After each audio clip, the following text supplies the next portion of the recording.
Good afternoon, everyone. How's everyone doing? Today, I am going to be having two guests with me, and I'm going to be speaking to them about how we can empower the community as a support system and social inclusion. And this is going to be real talk. We are all going to sama-sama support one another and to destigmatize the issue about mental health. All right. So today I'll be having Kak Nga, who is a suicide loss survivor, and she lost a loved one onto suicide about a decade ago, 10 years ago, and it of course affected her mental well-being. She's still in the process of healing, and she's the founder of AWAS, or Awareness Against Suicide Malaysia, which is under Yayasan Zuriat Care. She's also a very, very, very strong mental health advocate. And joining us in this discussion, we also will have Victor Tan, who is the Deputy Chairman for Befrienders Kuala Lumpur. And Befrienders' primary goal is to provide a safe space for people to share their painful emotions or suicidal thoughts in a very confidential, supportive, and non-judgmental way. So I'm just going to be waiting for them. In the meantime, if you do have any questions whatsoever for our guest today or myself, please feel free to write in. Put in your comments and we'll try and answer them along the way, okay? So I'm just waiting for them to join. Oh, if already joining us, and I've accepted it. Now I'm just going to wait for Victor to join us at the same time. Hi, Katna. Hello, hi Daphne. Hello. Is this okay? Yeah. Never mind, you just settle dulu because I pun macam just Okay. now I was like having problems with my earphones. Selalu macam tu tau. Just before I, okay I everything, then baru nak tekan live tu macam aduh. So we're I just know, waiting right? for Victor. I'm not at my Sorry. usual spot. I'm at my Okay. mom's place, so I don't have the holder. So I'm just using like so many things to prop the phone up. So bear with me, We yeah. do what we can. Yeah, go I ahead. know, Do what you right? have to do. I'm just waiting Okay. for Is this Victor. That looks is okay. this good? How are you? Okay. Awesome. Good. Alhamdulillah. How are you doing? Looking good. Okay lah. Thank you, Okay thank lah. you. I think I mean, what else can we say, right? I mean, it has been difficult times for a lot of people. I think you and I both know that it's not been Mm-hmm. easy, the pandemic, but things are slowly looking brighter. I feel that Mm-hmm. for me in this case, because we're in the entertainment industry, and the entertainment industry is like far down the road in the economy recovery. Right. They'll always help the Right at the SMEs and bottom. stuff like that, right at the Right. bottom. Tapi things are Right. slowly moving up for us, so I'm good to. I mean, it's good to know that. And I did a little introduction. I think at that time you had just come masuk dulu. You just came in, and Mm-hmm. for the benefit of those who have just joined us, I see some more people coming in. This is, of Mm-hmm. course, Puan Alia Ali. She is better known to everyone as Kak Nga. Why Kak Nga? Dari Alia jadi Kak Nga. Is that like a Kak Tengah ke what? Okay. While we're waiting for Victor, right? Yeah, Kak Nga Nga Azwa, is right? actually right. Actually, I started AWAS anonymously before it became a program under Yayasan Zuriat Care. I started AWAS anonymously. I was really scared, so I didn't want to use my name. So I used Kak Nga. On top of which, Kak Nga is a nickname called by my loved one who died by suicide. So that's why it's so important for me to use that name. It gives me strength. I've lost one person calling me by that name, but I've And get now through you've got AWAS. all I've of get us so calling many. you Kak Nga. Yes. So through this, I know I'm honoring him, and I would love to spread my words and messages. And I love people calling me Kak Nga. So yeah. So that's my story of Kak Nga. You can call Well, me thank Alia you. or Kak Nga. Yeah, Yeah. either way, that's fine. I always like this nama manja because it makes us feel we're more closer than we actually are. So in this Exactly. Yeah. virtual world, it's great that we have this technology to just bring us together to let's just get closer to each other. You know what? I think while waiting for Victor, because I did send him a text earlier on, perhaps Mm-hmm. you and I can have a little chat first, and you can tell viewers what exactly does AWAS Malaysia do? Okay, we are a program, like you said earlier, under Red Care, right? We do three main things. The three main objectives are awareness, suicide prevention, and suicide postvention. So awareness, we are aware of. Prevention, sometimes we get phone calls, whether it's, we don't have a hotline like Befriend Us, but we have text line. So we help people through texting, get them to get support, get them to see, whether a psychiatrist or counselor or things like that. Sometimes we go to the ground and meet the people who are really struggling with their, who are giving up already. And the very interesting one is the postvention.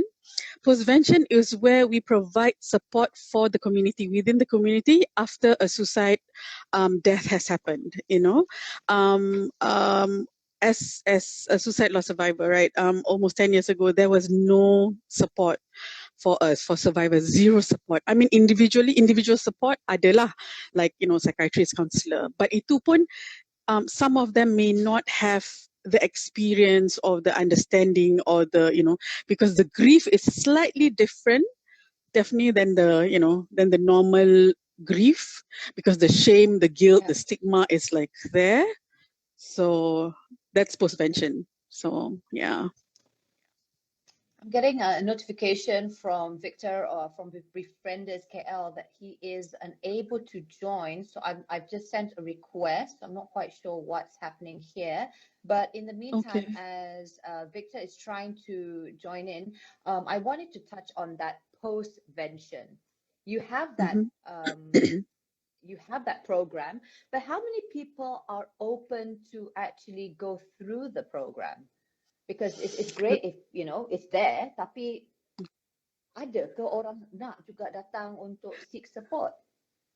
Okay, that's a very good question. At first, I started off by knocking on people's door, in the sense of, like, when I heard, sometimes when we get information, because with the brand AWAS, Awareness Against Suicide, people would randomly contact us and let us know there are, whenever there's suicide cases anywhere in Malaysia. Yeah. So I would try my best to get information, bukan nak sibuk, but to provide support, because my very first postvention program, I had to literally knock on the door. It happened in a residential area, and I told them I'm from AWAS, and I told them I'm a survivor. They were like very hesitant to let me in, because but I told them my whole story. I had to tell them my whole story, and they were comfortable about it, and they let us in. So I came in with another psychiatrist. Basically, it's just to provide support, like emotional support, and to let them know that whatever they are going through is normal. Like the trauma, some cannot sleep because they became eyewitness to the incident, right? Some had some had to move away for a while because it's their neighbor, it's their kids used to play together, things like that. They're impacted in that manner. So we come in, the psychiatrist would share with them, what are the things that they should know, and if in case they cannot function normally, like they cannot sleep after 2 weeks, still they cannot go to work, they're disturbed, they're traumatized, they cannot eat, things like that, psychologically affected, then they need to go and seek support, like professionally, either to a doctor or psychiatrist or things like that. So they are a little bit open after you. I mean, in the first few. Sorry, I lost you right there, Tiffany. Hello? I can't hear you. I can't hear you. Can you hear me? Was Victor trying to get okay. in touch with me? I think he's trying to WhatsApp call me.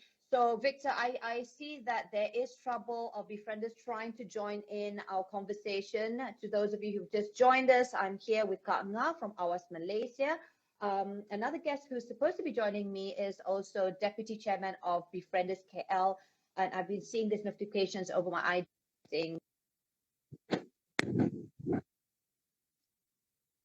Victor, if you're trying to contact me over the WhatsApp, unfortunately, I'm using my phone to go on Instagram. So I'm not quite sure why you're unable to join us. So Victor, if you are listening in right now, perhaps you can just get in touch with Joey and the team, and then maybe you can get the number of my manager, who then will be able to try and pass the phone to me so that this line doesn't get interrupted. Otherwise, just feel free to comment over the comment box, and then we'll see what we can do. In the meantime, for those of you who just joined us, I'm here with Kak Nga, and we are still discussing on what AWAS Malaysia does. There are 3 steps, which is basically suicide awareness, the prevention of suicide, as well as something that we were just talking about, which is post-vention, supporting the community who, how do you say this, Kak Nga? That who are grieving, or yes, who have lost, yeah, all who have right, lost someone, community member to suicide. Yes. So it could be a school, it could be in a school, in a work setting, in a residential area, anywhere. So yeah. Now there are many. I've got some statistics here. Perhaps I'll share the statistics first. I'm sure you're already, or maybe you would like to share the suicide cases that we've recorded here in Malaysia alone. It's quite alarming, to say the least, right, Kak Nga? Okay, so we've got here, it's reported that Malaysia recorded 468 suicide cases in the first 5 months, just 5 months. Bayangkan, 5 bulan, 468 suicides. And this is in comparison with the annual. So dalam satu tahun, 631 cases in 2020, 609 in 2019. Basically, what I'm trying to say here is there was an increase in suicide, and I think it has a lot to do with the stress of the lockdown. And it's sad because there are also a very young age group, from the age of 15 to 18, who are also either committing suicide or attempting suicide. So now, what are your thoughts about these statistics? And first and foremost, the statistics that are just increasing. Right. 2019, 2022, and 2019, 2022, and 2021. Okay, all 3. If we were to add up all 3, the number of suicide case is 1908 altogether. And half of it, more than half actually, more than half suicide cases happen occurring of the age of 15 to 18, like you said, and more than half. So it's really worrying that our young ones, our youngsters are they are considered the vulnerable category, and because of mental health awareness is, I can say, okay, when I lost a loved one to suicide about 10 years ago, right, mental health awareness was poor, like really, really low. People weren't talking about it. There aren't much awareness talks or forums talking about mental health. And now, because of COVID, I feel like people are becoming more open. Of course, people are more educated, more aware, more mature now. But we can do better, definitely. But what is worrying with the age group of 15 to 18 is like I feel the young ones, they're the ones who are more exposed to social media, right? They're more exposed to stress, changes and things like that. Even COVID, we, in our lifetime, we've never experienced such pandemic, right? And bully is becoming more,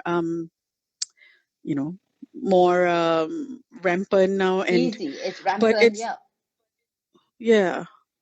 And it's something that we all can play a role. Each and every one of us, we have to know that it's something that we all can play a role to dismantle stigma, to break the stigma, because I believe stigma is the one that is causing all of us to not seek help, to be afraid, to be ashamed. to fear of what people say. We are always dimomokkan. Malaysians are always dimomokkan with the, with the fear of like, oh, what would people say? Nanti orang kata apa, people would rather suffer in silence than to talk about it, right? And to be shamed and things like that. So, yeah, stigma is and it's really definitely strange because, well, it's not strange, sorry. It's disheartening to know that a lot of people are in fear of speaking out about their concerns because they will be judged, and people do judge, people do right, ridicule, saying that right, ni lah tak solat lebih, tak pergi solat, you're not morally yeah, strong, you're just yeah, weak, come on, buck up, and all these yeah. words that make you feel more and more like, okay, I can't. It's just they're not getting it. They just don't get it. How was it for you? Did you try to reach out to someone when that happened to you a decade ago? And how long before you realized, man, we really suck at this support in terms of mental health? Or when were you strong enough to speak up to somebody without feeling, you know? Right. No, well, I was the same. Definitely. I could not bring myself to talk about. Of course, like it's not it's not something that you talk about, right? Lagi mental health is something you don't talk about. Lagi lah if we talk about suicide, it's not something people are comfortable to talk about. And I was definitely one of them. So I shoved it in. I pretended like nothing happened. I pretended like I was strong. I was running about my life, start up a business, a cafe business, and on the facade, my facade, everything was okay on the outside, but I would broke down occasionally. I know I was not okay mentally, emotionally, psychologically. Oh, by the way, I'm a psychology graduate. Yeah. And that didn't help either. Like I beat myself up for I felt like um guilty for not helping my loved one, for not seeing that he was struggling, that he was in pain, and I was angry at myself. And I because I blame myself, I told myself that I should have been the gatekeeper. I should have seen all the signs. I saw the signs, but again, because of our fear, I had my stigma too. I didn't want to talk about. I didn't want to ask. I didn't want to talk about it. I'm sure he didn't want to talk about it either. I assumed. I did try, but because it's such a taboo topic, right? So we don't want to talk about it. And now I regret, and the regret that I carry is going to be for the rest of my life. There is not a day goes by that I do not think of him. And here I am when I started this, and this was 10 years ago, until to the point where I got very, very sick. Definitely, I developed anxiety and depression, and this was not immediately, like maybe 5 years after. I was having a panic attack. I was driving on the highway to Seremban. Suddenly I couldn't breathe.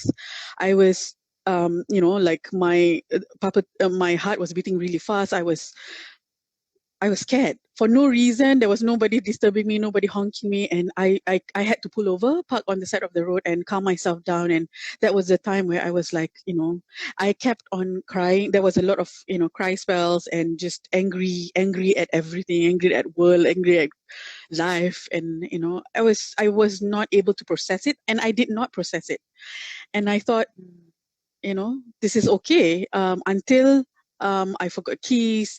I buka tap water, the pipe, and then I left it running and things like that. And I could not, to the point where I could not send my kids to school in the morning, and it really affected me. And I told myself, I was also struggling with suicidal thoughts, and I became really scared. When I got really scared, I told my friends, and my friends said, Alia, how long are you going to hold this in? We know you've been suffering. We know it's been hurting you. Perhaps it's time for you to seek help. And so I did. I went to the psychiatrist, and of course, I got the treatment, and I'm still on medication and whatnot. But it has helped me so much.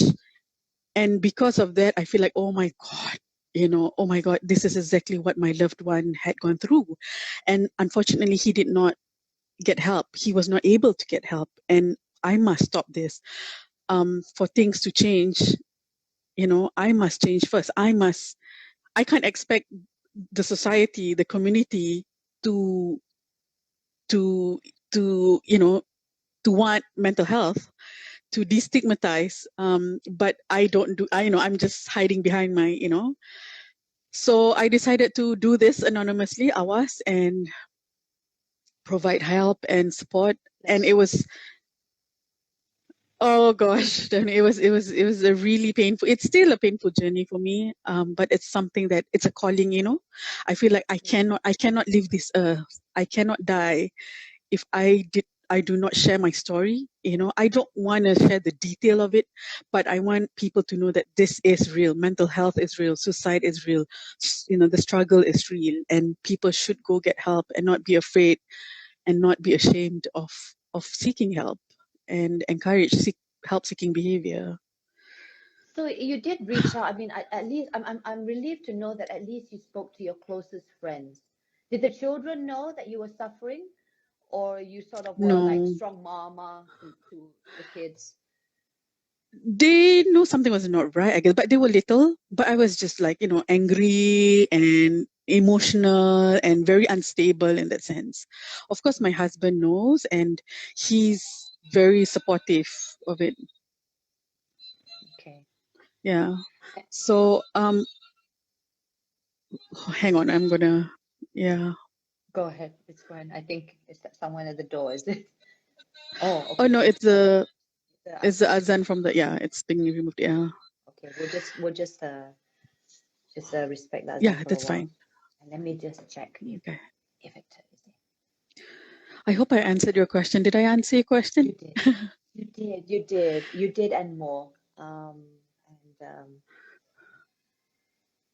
You see, this live interview was supposed to be easy for someone like me who does this on a regular basis. And yet, this topic of mental health is always still very difficult for me to bring up.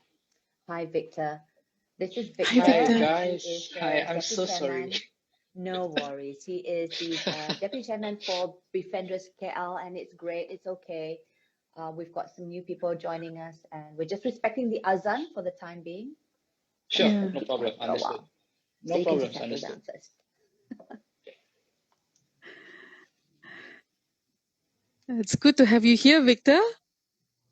It's Good good to see to you see you again. as well, Kak. Yeah, good You to see you. I'm so sorry. I was just telling my friend I need to be a millennial in order to understand because I never used IG Live before. Oh, my confession on social media. Now I'm going to It's get fine. good to. And normally I would go on Zoom because Zoom is so much more stable in that sense, but then it has a different Mm, technology altogether. My husband normally does it. So it's fine. mm, We're here. And okay. we just spoke about Alia's, Kak Na's very powerful sharing where she Yes, I is was hearing sharing a that. very Absolutely. authentic Yes. sharing. Yes. And I think Mm, that's very important. One of the mm, things that I asked mm, Kak Na was mm, her thoughts about the increase of suicide, and it's mm. very scary because we've also got a very specific age group of 15 to 18 years old. Absolutely. Yeah, that's right. Yeah, Why that it's particular scary. age? I'm sure, Victor, you get a lot of calls, or you have more in-depth knowledge as to why this specific age group. That's a really good question, Daphne. I wish I could give you like a definitive answer. I think I can only speculate. I guess, that age group, not only just 15 to 18, but 85% of them are girls actually. So I think that's really rather sad as well because, the statistics worldwide tends to show that more men die from suicide, but it seems to be in Malaysia, at least according to official figures, it's the other way around, which to me is really heartbreaking, that all these young girls are dying at such a young age. But yeah, coming back to what's the reason, I suspect it's just very much probably the pandemic. I mean, pandemic, obviously the lockdown has exacerbated the kind of stresses that teenage girls go through, right? Not being able to meet up with their friends, not being able to get support from their peer group. So, and then we do also get quite often, we have teenage girls who call up and they say that, they're kind of aware they're going through some kind of mental health issue, Mm-hmm. but when they express their, their desire or their, their wish to get professional help, they don't get really very good positive response from their parents, you know. So like what you and Karna were saying just now is, you know, people will say like tak cukup solat lah, and you know, kind of those kind of things. They don't really take this their expression, their need for help seriously. They think they're just having like, you know, maybe a drama queen moment, or, you know, whatever it is, you know. And so it's really sad. And they feel like, okay, well, we don't have anyone to reach out to, so they end up calling our helplines, you know. And of course, we want to be there for them. You know, we definitely want to be there for them. But, you know, there's only so much we can do if, you know, if let's say that girl, if she's just unfortunate enough to have depression, she needs to get professional treatment, right? Like, no, Karna takes medication. I've taken medication as well. You know, there's nothing wrong with that. But you do need to actually consult with the psychiatrist to, you know, get medication. And it's really sad that parents are not just even willing to take that first step to take their kids, you know, out to see a mental health professional, you know, and get help, you know. And yeah, I think so. That I think it's really, really sad that you know, that's happening. So yeah. So as to why, yeah. Sorry, go ahead. Yeah, Karna. Definitely. Sorry. I'm just gonna cut you in right there. I think I would have to agree. A lot of people would think that the girls are just, you know, either you're making it up or wanting attention or being the drama, you know, being emotional, PMSing lah, you know, things like that. And we tend to overlook and then brush away, and then in the end, you know, we lose them. Yeah, exactly. Unfortunately. Yeah, that's sad. That's really sad. Yeah. So yeah. I love the fact that Befrienders KL has worked with the Center of Independent Journalism in order to ensure the media follow ethical reporting when it comes to, you know, reporting suicidal cases or reports, right? Because I was reading this article about this copycat. What do you call it? Suicide. Copycat tendency of, like, you know. So I think it does happen, and that's why, as much as we want to create the awareness about suicide prevention, mental health, and how important it is to seek help, there is a proper guideline on how to do it. Victor, your thoughts? Yeah, absolutely. I totally agree with you. And, you know, I mean, on that note, right, about copycat suicides, you know, there was this kind of controversial thing. There was a senator in, you know, a Malaysian senator. I'm not sure which party he was from. I think it was from PAS.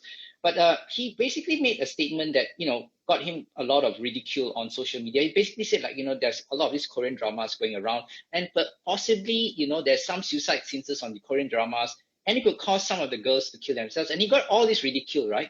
And, you know, I can see that, you know, a lot of people are saying, you know, it's not only the drama, you know, it's not only the drama, and they are right, but there's still that possibility, you know, that if a girl is already very vulnerable, you know, young teenage girl is already very vulnerable. That means she's already having untreated depression. She's not getting much support from family members or friends. And she's watching this drama where, you know, a young girl kills herself. Now, I have to be honest, straight up front, I don't really watch that many of the Korean dramas. Neither so that just tells you how old I am. Okay, so it just tells you how old I am. But anyway, but anyway, so if they were to watch something like this, right, there is a chance it could push them over the age. And it's actually happened before. There was this very popular show called you know, 9 Reasons Why, or 18 Reasons. 13. Yeah, I can't remember. 13 Reasons Why. I can't get the right number. There's 13 Reasons Why, but there was actually a documented uptick in the number of suicide cases after that show was actually aired. People actually died. Some very young, vulnerable girls unfortunately died after that show was aired. So, you know, this is something we all need to also be careful about, you know. So I'm not trying to blacklist all the Korean shows here. You know, I'm not trying to, you know, blacklist. That's not my intention, right? I'm not saying all your parents, right? You know, take your kids out, don't watch the Korean dramas. That's not my point here. But my point here is there's this whole bunch of factors that play into the phenomenon of suicide. And one of them, which is copycat suicide, is something sometimes we don't really take into account, right? So we do take into account, like, people need to get mental health help, which is important, get professional help, something's open. But copycat suicides. So that's why it's so important, even not, let's not talk about Korean dramas, but even like newspapers. So if a newspaper, you know, some newspapers have this tendency to glamorize the suicide, like, or to kind of sensationalize. You'll show the picture of the person where he or she died, and then they'll show like this dramatic note where the person will write something like, oh, this person loved me so much, or, you know, this is revenge for my parents or my school teacher who did this to me or whatever. And they will actually put this out, you know, and this is the problem with this is sending a very distorted message to very young, vulnerable teenagers who will get this idea, hey, you know, I'm really troubled now. It's okay to kill myself so that I'll let the rest of the world know how much pain I'm in, right? Now, it might not seem a lot of sense to you, but to a very troubled teenager, their perspective is very different from us. So Yes. we need to be, I mean, we are adults, right? We need to take care of our kids, right? That's really important, right? That's what our kids are depending on us for. That's what society is that. We are a society as a whole, we need a responsibility to protect the vulnerable amongst us. So I'm not saying that we should be censor. We shouldn't censorship. You know, I'm not advocating censorship, but we do need to be really careful about the content that we expose our kids to. I think that's really important, particularly in Malaysia right now. And to educate our children. Right. And I think to educate our children that this is still a movie and stuff like that, right? And to, you know, provide love. But even for, you see even like Kak Nga, who is still in the process of healing. I've had my episodes of depression during my after my delivery and stuff like that. I'm still trying to heal, and it's not easy for me to say this out loud publicly, even though I've recently gone public about this. But there are many barriers that prevent people with mental illness to speak up. And a lot of them are judged by our social circle, even our own family and friends. By people will say that you're lazy. I said it earlier on, you lack the willpower, you're morally deficient. I had a friend of mine who said, ini penyakit orang kayangan. Orang kayangan meaning orang yang have lah, yang dah kaya-kaya lah kan. What changes, we'll start with Kak Nga, what changes would you like to see in a way a person who is struggling to be, you know, with mental health, to be treated or perceived? Well, what are some of the first things that you would like to see changed in terms of this? I think first and most of all, we need to treat humans as humans, you know, regardless of whatever their disability. Depression, okay, let's talk about, you know, since we're talking about mental health, depression is the leading cause of disability worldwide, right? We don't know that. We don't have enough information, or, you know, we're not aware. I'm talking about Malaysians in general, right? Or people in general. But one thing we need to know is these are humans, and we need to give them the dignity, you know, like as humans, just like suicide loss survivors, you know, they feel like they too are going through mental health issues because they're struggling, you know, struggling with the, you know, accepting the terms, and all that, but they are treated like not only them, not only the survivors, and the people who attempt suicide are also, because of the law, you know, section berkanun section 309, because we criminalize you know, people who attempt suicide, right? So people are treated like criminals, people are shamed, they can be sent into jail and things like that. So it's dignity again, you know, everyone deserves dignity, you know, to be dignified, and people with mental health, definitely people who are struggling, people like me, need to know that they should not be shamed, they will not be shamed, they should not be shamed. And people now, as the awareness is increasing, it takes one person to stand up for another one. You know, let's say somebody made a mockery or, you know, disparaging term, you know, statement or things like that. It takes one person to stand up and say, you know, this is wrong, don't do this, you know, it's not right, because, you know, so I feel like dignity, you know, treat human as human. And like whatever the circumstances is. Absolutely, Kak Nga. I mean, I really admire the work that you're doing, Kak Nga, because you know, she's doing something on suicide prevention, right? Which is just support for family members of people who have, you know, died from suicide. That's something very new, I think, and also very much needed in Malaysia as well.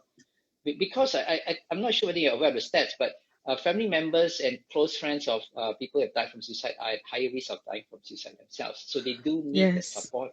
You know, it's really, really important. So I'm so glad, Kak Nga, that you're one of the pioneers in this area. So great job. I really hope that, that, you know, that AWAS will really get off the ground and you get the support you need.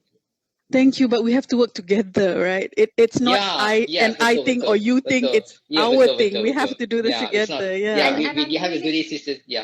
And I'm really glad that, you know, Mm. someone like you, Kak Ngah, who's a survivor of this, you are still healing and you're so open about it. And not just open about it, but you're doing things, you're making things work. Alongside with Victor and the rest of the team and all our other NGOs out there. Um, and I think one of the, and it's funny, not funny, and it's also painful for me to hear that, you know, even though you're a psychology graduate, it took you 5 years before you actually went to seek professional help. And now Mm-hmm. it is treatable, you know. So I'm glad that you did, even if it was better late than never. However, Mm-hmm. there are some people out there who still don't want to seek help whatsoever, even though dia dah kena push tau. They rather go to cari bomoh. Mungkin ni Right. bomoh yang boleh settle, you know, or they will go and look for other alternative healing therapies. Mm. Do you think that this is an uphill battle to get the message out there in the Mm. community that Mm. it's okay to seek actual professional help? Or is it also because, not just because of the taboo and stigma, but also the cost that they feel, kita nampak dekat Hollywood movie ni macam mahal je kena buat terapi, duduk dekat Mm. kerusi, and you know, it's such an expensive Mm. affair. Your thoughts? Perhaps start with Victor.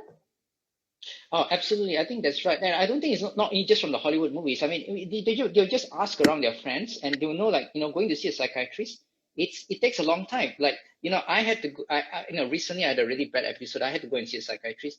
And I actually started hunting around to try and find a psychiatrist. And I checked it with, you know, government hospitals, how long do I have to wait? I was like, holy cow, wow, 3 months. I'll be dead. I'll be dead by then. So, and then I had to like look around for the private hospitals, right? So private hospitals are not cheap. It's like 400 to 500 ringgit per visit. Mm-hmm. And even with the private hospitals, kan, their waiting list also panjang. I had to like wait for 2 weeks. Then only can get. So of course, finally, after like looking around, I managed to get like, okay, I managed to get someone. So that was good. So I totally get it. I totally get it in terms of like how long you have to wait. So this is definitely something I think I hope the government is working on in terms of like increasing number of psychiatrists, because I think this is a stats that I think KG has talked about it. I think we are way below the WHO recommended of like 1 to 100,000 in number of psychiatrists per, you know, per the psychiatrist ratio in the population. We are still way below what WHO recommends. So I think we need to really be serious about that. Yeah, bring it lower. Yeah, so certainly, because I did manage to get, but then I was able to get the money to pay for it. But you know, not everybody can afford to, you know, get 500 ringgit and go and see a psychiatrist within like, you know, 2 weeks. So that's also the other thing is that's why I would really encourage people, if you feel like you might have an issue, like make an appointment now to go and see a therapist or a psychiatrist. Because if you wait until you're ready to throw yourself out the window and you want to see a psychiatrist, they're not going to be there. The only way is you can have to drive yourself into the emergency ward of the. They'll probably put you in the psychiatric ward and then they'll sedate you, and that. I think Victor's breaking up here. Kak Ngam, would you like to add on to that? Because I think there's a bit of a lag on his side. Yes, Yeah, definitely. why do more people go for other alternatives? Is it because of the costs, or what are the other reasons? Again, I think it goes back to stigma and malu. When you go to Bomo, I feel, and this is based on a real case, yeah. When you go to the psychiatrist, I know a person through this work, AWAS that I do. AWAS work that I do. This person, the son, is struggling with a mental substance use, misuse, Addiction, yeah. right? Addiction, yes. So he went and they went to get support and all that. He started the abusing because he was struggling with mental health issues and things like that. Usually that's the case. But instead of dealing with it head on and just accept that it's a mental health disorder or issue, the parents say, oh, don't worry about it, we'll take to Bomo because I think this is a spiritual issue, got jinn punya interference and things like that. Because when you say it's jinn, when you say orang buat, or when you say sihir or whatever it is, you don't take the responsibility, and you don't have to, it's not you, like, that is imperfect. It's not you or your parenting skills or something problematic. It's somebody else doing it upon you, right? So accountability is number one. I feel like, for me to stand up and say, this. I am a suicide loss survivor. It's not easy. It's not easy, but it's something that I want people to do it as well, because I can't expect for other people to do it and not me not doing it. And I hope courage becomes contagious, because holistically, collectively, we all need to know that it's okay. It's okay to open up. It's okay, because you could be inspiring somebody to seek help. You could be a reference for somebody. And I know it's easier said than done, but we need to be surrounded by people who believe in it, for us to be able to do it. And I think it's possible. It's not something that is not possible to achieve at all. So we as Malaysians, we have to come together and, stop the shaming. Let's support, not stigmatize. And because as long as there's stigma. We keep on repeating this topic. I think I've been talking about mental health and how we need to create more awareness about this for as long as I've been a broadcast journalist. And yet it seems like there's only very small steps in getting the awareness out. People talk about it. We've got mental health days. There's more and more programs. But when it comes to the actual action, reaching out, yes, tak ada. I mean, look at the point. You spoke about it earlier on about the repeal of Section 309. I think there has been a lot of, pressure for the government to just repeal that act, and there was some movement, and then now it's all quiet again. Obviously, we've got a bit of a political fatigue that's happening, so I can't really blame that Parliament's not going on there, and that's just how it is. But there should be blame it on MCO. Yeah, blame lah semua MCO lah, semua MCO. But these big laws, can actually already. It's a very strong statement already. Like, look, it's not a crime. It's a mental health. This is an issue. Because if we're not doing it from above, we're like doing ripple effect kat bawah-bawah. Orang macam kita cakap-cakap dekat IG story, okay lah, got 200-300 people watching. Kan? So that's the frustrations that I think we're facing here. What exactly can they do? What else can we do? I think at the end of the day, it's not just a community. It has to be the movers and shakers of our country. To be honest, are we getting enough support? I think you're doing a great job. I mean, you are. I think you and a lot of the other social influencers, like the other time I was with Didi as well. I mean, all of you guys are playing a role, and it takes time, right? You have to be patient with this. I have to say that, I mean, Befrienders has been around for ages and ages. It's only the past 5 years that we started to see this greater public awareness of mental health, and it takes time. It takes time, right? Yeah. 5 years, Victor. Really long. I mean, wouldn't you agree, Kak Nga? Betul tak lama? Patient satu lah. Macam mana? Patient satu, I think social inclusion is. Okay. Sorry. I see. No, sorry, it was breaking. Culture? Yeah, I think so. Definitely culture, social inclusion. I think this can change when education, education nombor satu, okay, first and most of all, the 309 has to be buang, throw it away out the window, jauh-jauh, satu. Okay. And then the Mental Health Act, it can be changed, right? It can be policies can be changed through education, labor justice, transport, environment, housing, welfare sectors.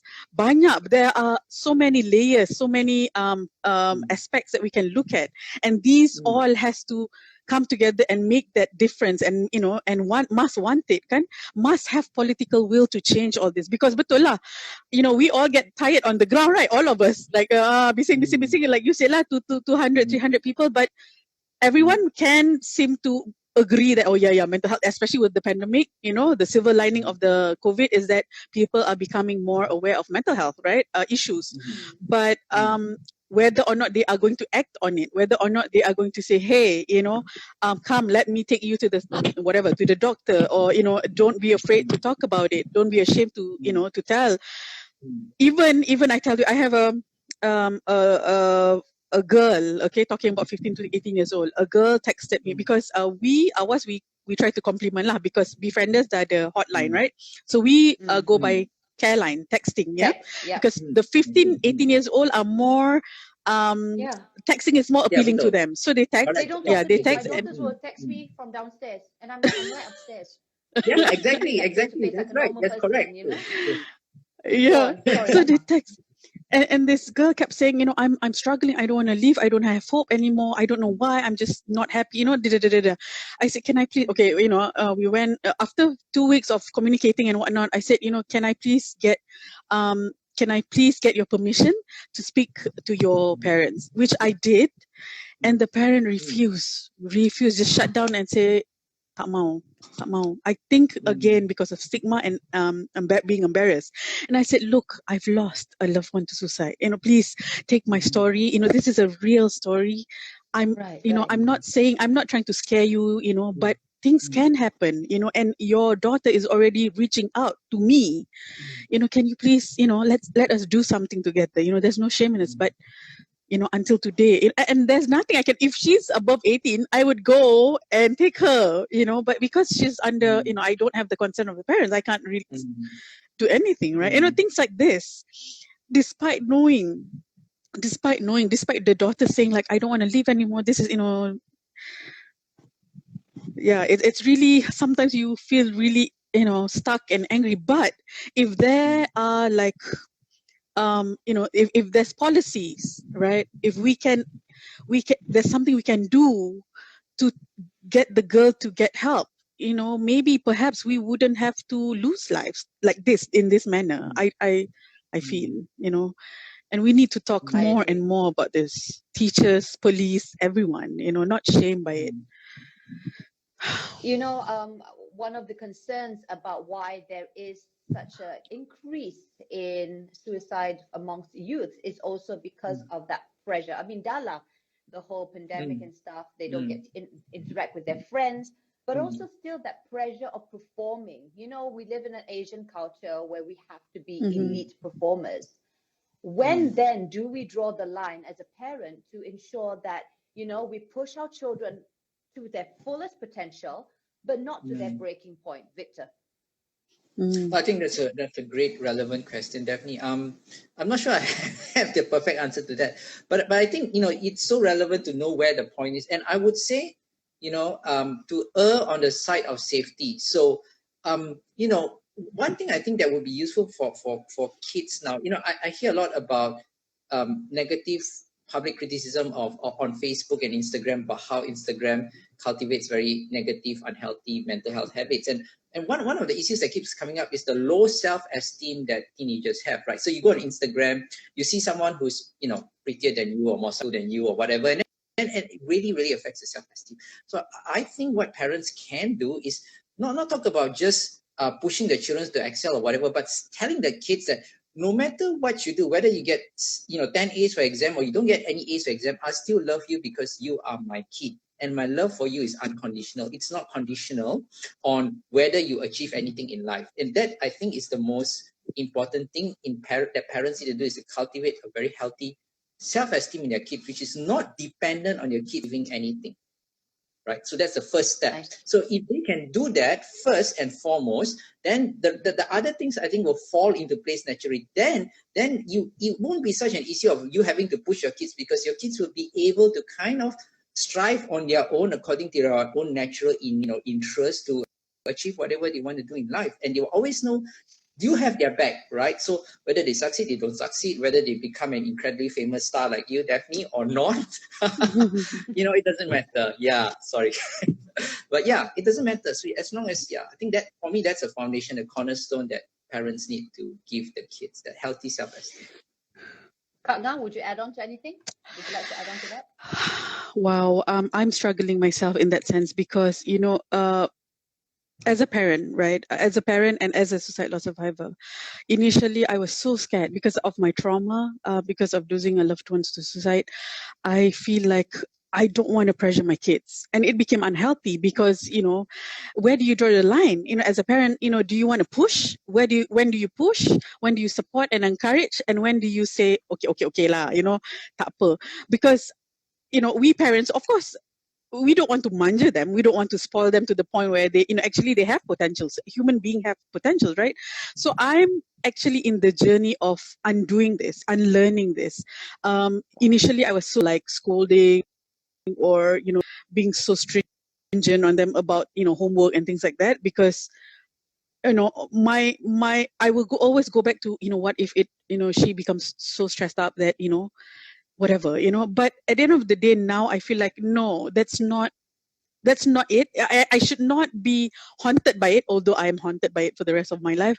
But they need to know that they have my back, right? Like what Victor said, right? They need to know that it's also a choice, and it's a journey. It's all about talking and sharing and imparting ideas, and get them to speak as well, because parents are not always right. Maybe the old days parents think that it's just one way track, right? The old way of parenting, I'm the parent, I'm the dad, I'm the mom, I'm correct, that's it. And I don't believe in that kind of parenting. I believe in like two-way. I want to hear the thoughts of my children and things like that. But sometimes, like, you get angry because they answer you back, but for me it's better for them to okay, my mom would classify that rude, but I think for me it's important to allow them to speak, right?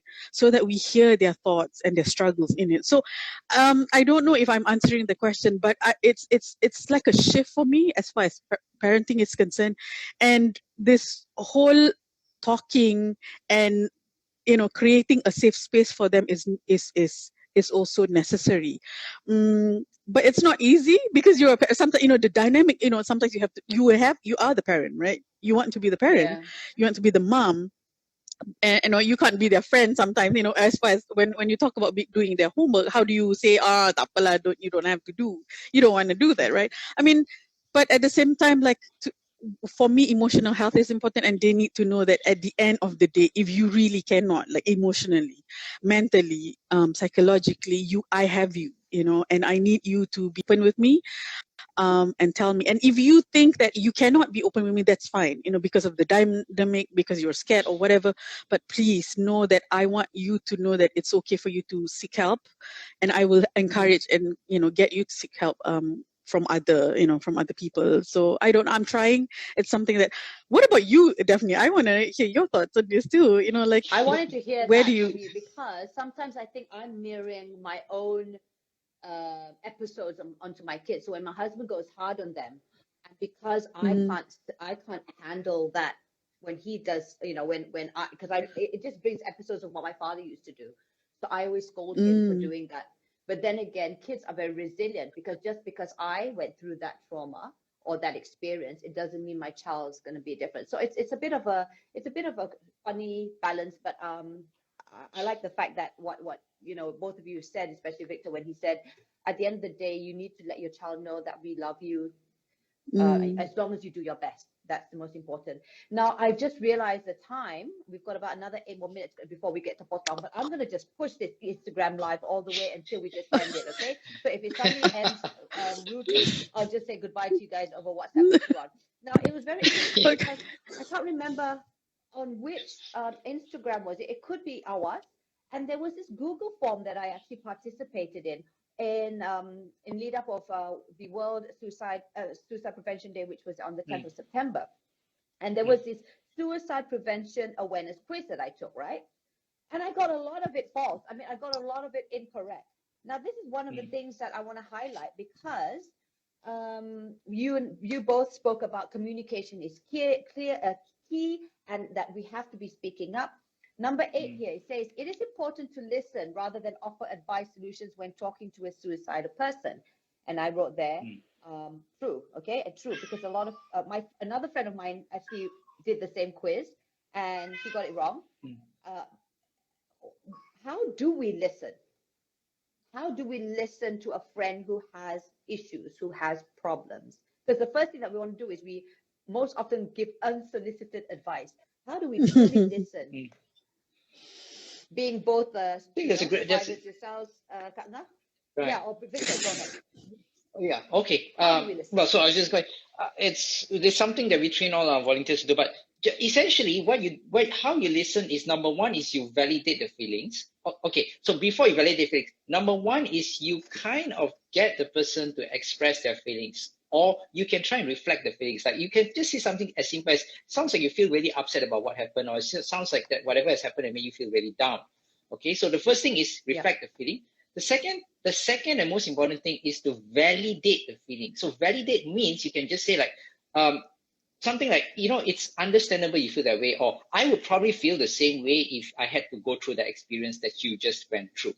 Okay, so then just repeat these two things over and over and over again. I know it sounds very weird, but just literally that's the fundamentals. Get them to express their feelings, validate their feelings, repeat until the person really feels to them. As in, like, what they are feeling. So Nice. the connection that we get on our phone with our callers is when the callers feel like, hey, this person really understands what I'm going through. Of course, I mean, in real life, we can never really understand what other people are going through, but we get this sense that this person who is on the other hand on the phone from me actually is making a really significant, a sincere effort to really understand what I'm going through, where I am.